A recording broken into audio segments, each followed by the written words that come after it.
There's nothing you can do about the past, but you can do a great deal about your future. You don't have to be the same person you were yesterday. You can make changes in your life, absolutely startling changes, in a fairly short period of time. You can make changes you can't even conceive of now. If you give yourself a chance, your abilities will grow. You have untapped talents and potential that you haven't even reached for yet. And as time goes on, you'll be able to reach deeper and deeper. The first thing you'll know, you'll be able to do things you never thought you could do. You'll be able to handle things you never thought you could handle. You'll have ideas that you've never had before. All of this is sparked by the goal-setting process. When you know what you want, and you want it badly enough, the answers will come to you. I can't tell you why it works. All I know is, it works. Give yourself a chance to become all you can become and to accomplish all you can accomplish. I've got some key words for you to consider. Here's the first one. Appreciation. That's number one. First of all is to appreciate what you already have. Appreciation is unique. It has a sense of opening us up to even more if we appreciate, first of all, what we've already got. Democracy, freedom, free enterprise. To appreciate all of that, to appreciate our chance, to appreciate our opportunity, to appreciate all that it took to bring us to this point. That sense of appreciation makes us unique. It makes us attractive in the marketplace. You know, it's easy not to appreciate it. It's easy to sit down to have your breakfast and not think about how did the salt get on my table. A sense of appreciation. Just the salt that I so casually salt my eggs with in the morning. I'm telling you, if I thought about it for a while, I wonder where this salt came from. How many hands did it pass through by the time it reached my table? You know, who bent their back and mined it out of the salt mine? Who packaged it and who shipped it? And how many phases did it go through before it finally conveniently reached my table and I pick it up so casually and salt my eggs? That sense of awe and appreciation, there's nothing like it. It makes you attractive to have the appreciation of what's around you, the appreciation of the contribution of other people, to appreciate all that it takes for each of us to be successful. You cannot succeed by yourself. You know, you can't make your fortune all alone. It takes many, many hands, many voices, and many people to support one success story. So, appreciation. I've had a new sense of appreciation for my parents who gave me my incredible start. I was an only child. They took extra time. It was unbelievable. I feel the effect of that now. As I've gone through all kinds of challenges as well as opportunities in my life, I still feel that anchor that holds me from the things they taught me, from the ideas they shared with me.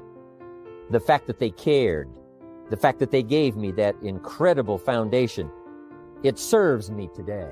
That gives us a good taste to appreciate what we have. What it does, it opens up the channel. It makes us ready to receive even more. New ideas now can come flowing in if the person has appreciated what's already there, that's given them the support, made them as successful as they are at the moment. So appreciation. Second is comprehension. The ability to understand what we've got in our hand. That is so vitally important. Some people never recognize what they've got in their hand. And we know that by the evidence because they do so little with it. If they knew what they had, if they knew the power of what has come their way, if they knew what they had in their hands, in their possession, it would change their whole life. It would, first of all, alter their attitude.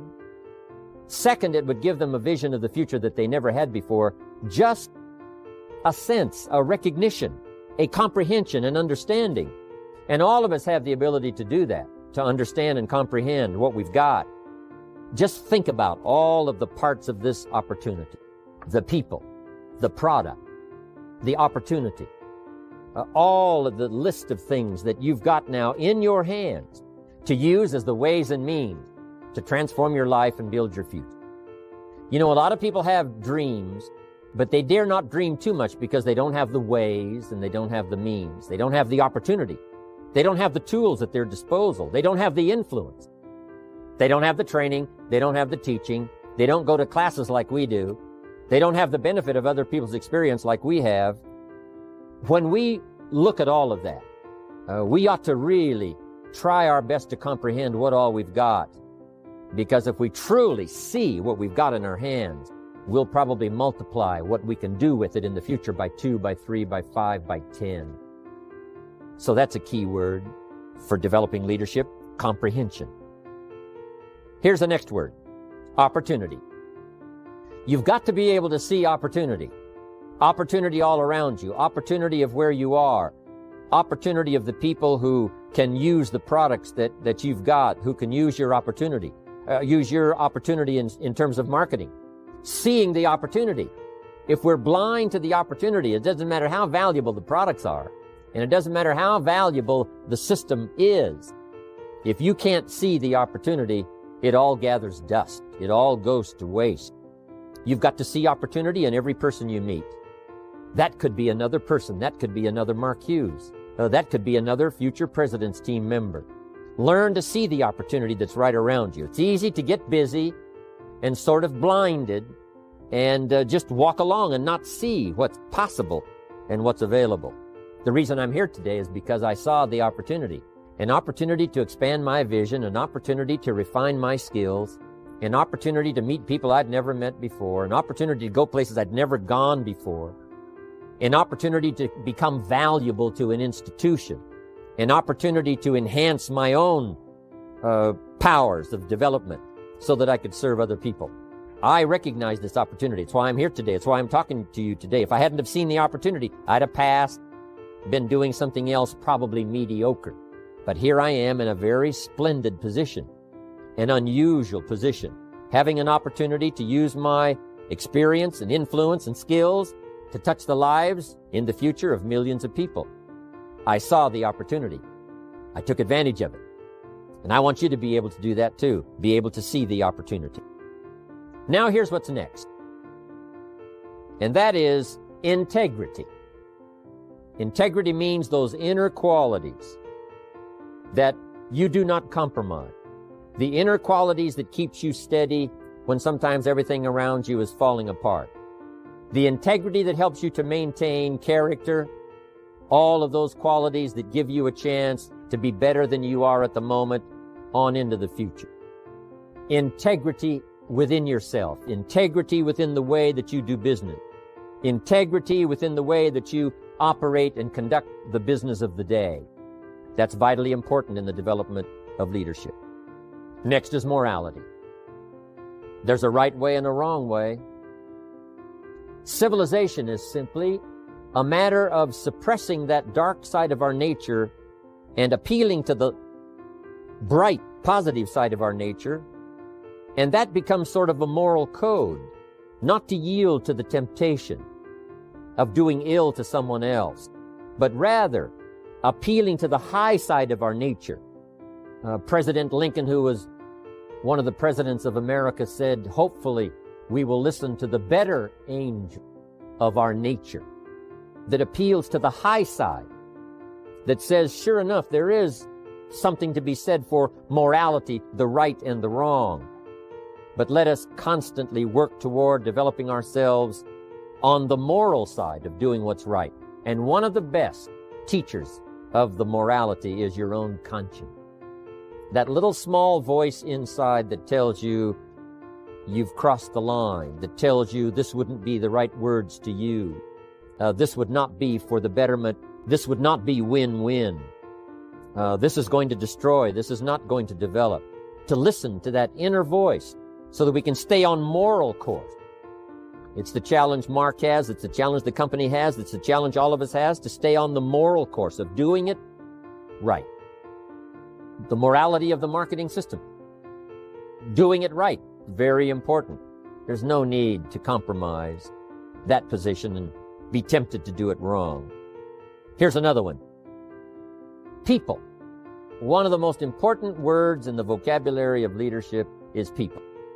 Here's what's important to understand. People is where the fortune is. In fact, you could just interchange the two words, fortune, people. People, fortune. The fortune is not in digging gold out of the earth, because gold all by itself has no value.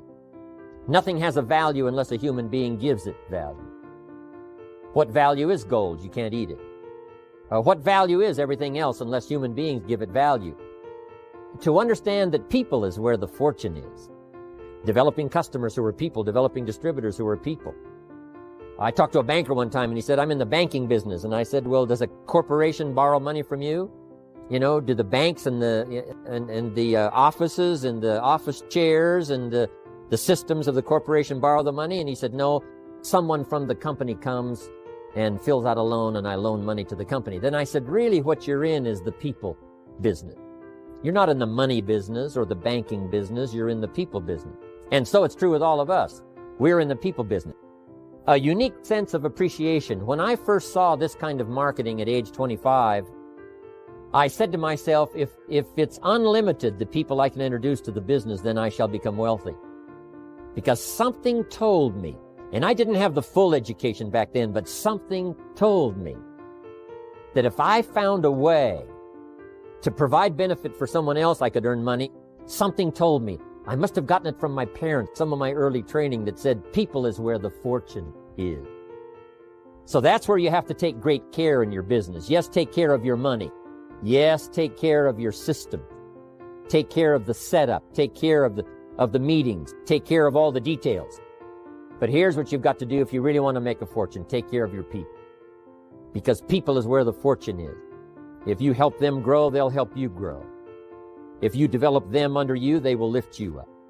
You can lift up sales and it'll fall back down. You can lift up volume and it'll fall back down. Lift up the people and you won't fall down. You'll have the foundation. There you'll be ready for the future.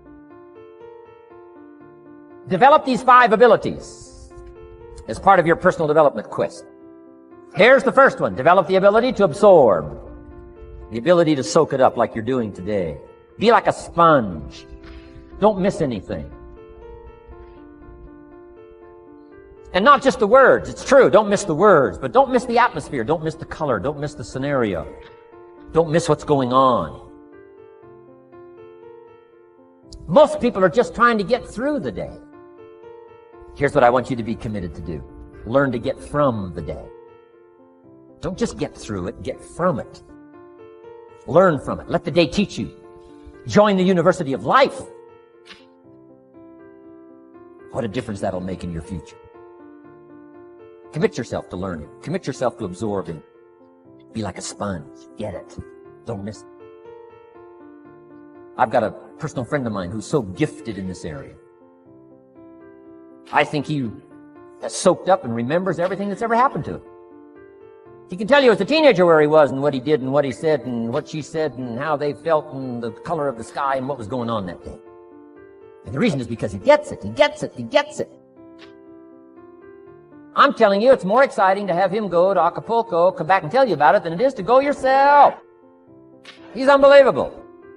He's got this extraordinary gift. And why is it? When he's there, he doesn't miss anything. Here's a good phrase for you to jot down. Wherever you are, be there. Be there to absorb it up. Be there to soak it up. Take a picture if you can. But take pictures of your mind. Let your soul and heart take pictures. Get it, capture it, absorb it. That's such an important ability to develop. The ability to get it, don't miss it. Don't be casual in getting it. Key phrase, casualness leads to casualties. Second, learn to respond. The ability to respond means let life touch you. Don't let it kill you, but let it touch you. Let sad things make you sad.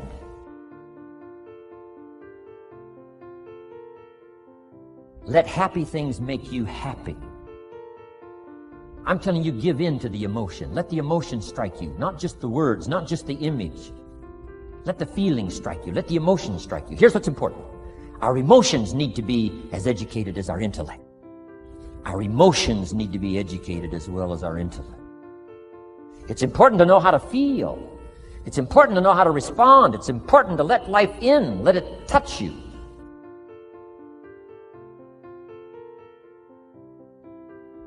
I'm the greatest guy in the world to take to the movies. I get into a good movie. I want a good movie. Make me laugh, make me cry, scare me to death, teach me something, take me high, take me low. Just don't leave me as I was when I came in. Touch me, do something to me. Wow. I picked up the newspaper in Australia. The advertisement says, "See Dr. Zhivago on the big screen." I said, my gosh, I gotta go see it on the big screen. I'd seen it, 2 or 3 times before, but the big screen, I love the old theaters, right? The balconies and the chandeliers and the draperies and all the stuff, the big screen. So I go one more time, see Dr. Zhivago, and sure enough, I'm swept away one more time. Story of the Russian Revolution, Dr. Zhivago, and that whole scenario. I had always missed the importance of the ending of that movie until this time.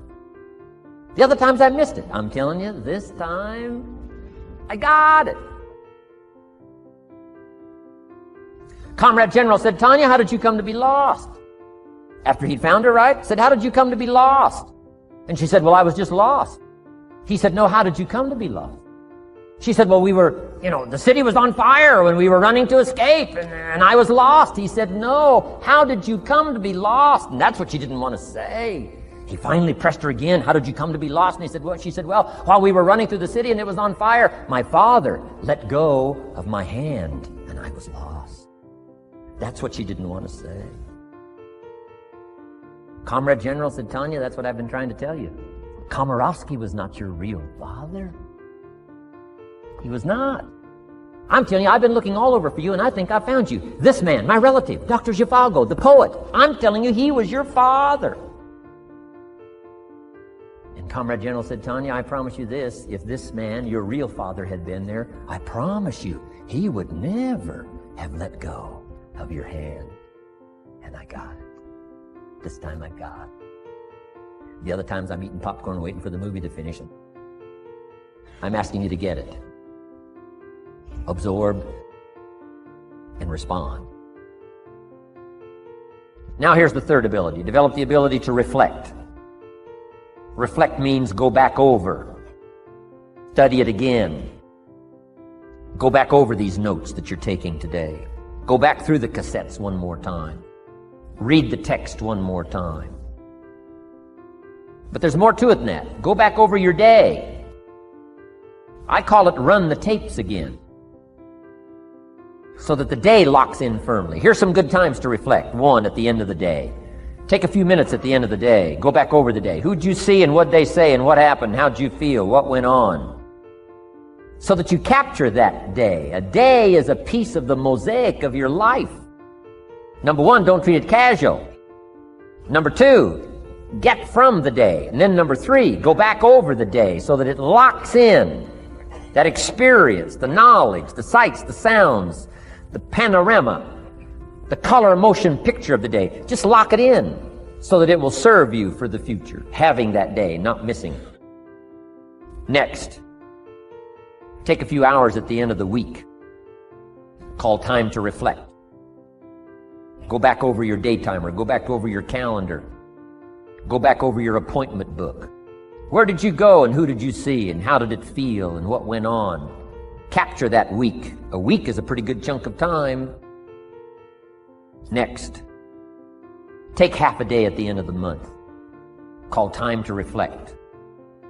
And do the same thing again. Go back over what you read, go back over what you heard, go back over what you saw. Go back over the feelings to capture it so that it serves you. Next, take a weekend at the end of the year to establish this year now firmly in your consciousness. Old Testament says a unique scenario unfolded according to the law, and that was they worked 9 years, and the 10th year was a sabbatical. The 10th year, work 9, take the 10th year, and not just to relax, not just to replenish, not maybe just to get physically in shape. Change of pace, we call it in the modern society, but not just for that. I'm sure that in ancient days, that sabbatical was to go over the last 9 years, what went right and what went wrong, and what worked well and what didn't work well. And how did you grow, and how did you learn, and how did you change, and what have you got now after 9 years that you didn't have at the beginning of the 9 years? See, that's so valuable, a sabbatical, some time. There's also something to be said for solitude when you reflect. Sometimes you can reflect with somebody. Husband and wife reflect on the past year, right? Parents reflect with their children on the past year. How did we do it, and how didn't we do it, and how could we improve? Colleagues can reflect with each other. But now here's one of the most important. You got to learn to reflect with yourself. There's something to be said for solitude. There's something to be said for taking those occasions to shut out the world and shut out everything else for a while. When you live a very public life, you treasure solitude. A chance to reflect, go back over my life, go back over my skills, go back over my experiences. Alone. There are some things you need to do alone. Ponder, think. Here's what's really powerful, learning to gather up the past and invest it in the future. Gather up today and invest it in tomorrow. Gather up this week and invest it in the next week. Gather up this year and invest it in the next year. See, that's so powerful, rather than just hanging on one more year, hanging in there, seeing what's going to happen. Learn, study. This is part of the personal development quest, becoming better than you are, more valuable than you are, not just in terms of economics, in terms of motherhood, in terms of fatherhood, in terms of being a better brother, a better colleague, making a better contribution to the family, to society, to the community, to the church, to the office, to the commitment, to the partnership. Doesn't matter what it is that has value. Work on yourself, then you bring more value to the partnership, to the marriage, to the franchise, to the corporation, to the enterprise, to the community, to the nation. Self-development, personal development. The best contribution you can make to someone else is self-development, not self-sacrifice. Self-sacrifice only earns contempt. Self-development earns respect. Pity the mother who says, I'm just going to give up my life for my children. Self-sacrifice is not noble. Self-investment is noble from self-development. If I work on myself and become more valuable, think of what that'll do for our friendship. I used to use the old expression, you take care of me and I'll take care of you. I found out how shallow and short-ended that was. And I changed it to read like this, I'll take care of me for you, if you will please take care of you for me. And this is part of it, the personal development, that we work harder on ourselves than we do on our job. Now we bring that to the friendship. Now we bring that to the marriage. Now we bring that to the family relationship as a father, as a mother. And we develop the strength and we develop the power. That's key. And it takes, I think, this scenario of disciplines, these abilities, to acquire those gifts and those skills so that we bring more. Now, we bring more to the next week. We bring more to the next month. We bring more to the next year. If you follow this, absorb, respond, and reflect. I said to my father, when he was about to turn 76, his 76th birthday, I said, Dear Father of mine, can you imagine what it's going to be like to gather up the last 75 years of your life and invest them in your 76th year? What a difference of philosophy, rather than just hanging on one more year. Gather up 75 and invest them in the next one. Gather up the last 6 years and invest it in the next year. See, that's so powerful in communication, which we're going to study soon. So powerful. So consider this. 1, the ability to absorb. 2, the ability to respond. 3, the ability to reflect. Here's number 4, develop the ability to act. Take action. Not hasty if it isn't required, but don't lose much time. Here's the time to act. When the idea is hot and the emotion is strong. That's the time to act. You say, Mr. Rohn, I'd like to have a library like yours. See, if you feel strong about that, what you got to do is get the first book and then get the second book.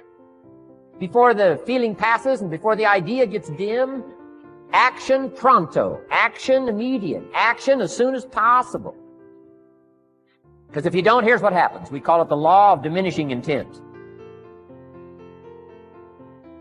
We intend to when the idea strikes us. We intend to when the emotion is high. But now if you don't translate that into action fairly soon, now the intent starts to diminish. And a month from now it's cold. A year from now, can't be found. So act. Set up a discipline when the emotions are high and the idea is strong and clear and powerful. That's the time to set up the discipline. Somebody talks about good health and you're stirred. Say, right, I need to get a book on nutrition. Get the book before the idea passes and before the emotion gets cold.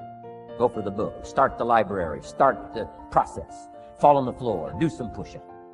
Action. Got to take action. Otherwise, the wisdom is wasted. Otherwise, the emotion soon passes. Unless you put it into a disciplined activity. Capture it. Disciplines is called how to capture the emotion and how to capture the wisdom and translate it into equity. Disciplines.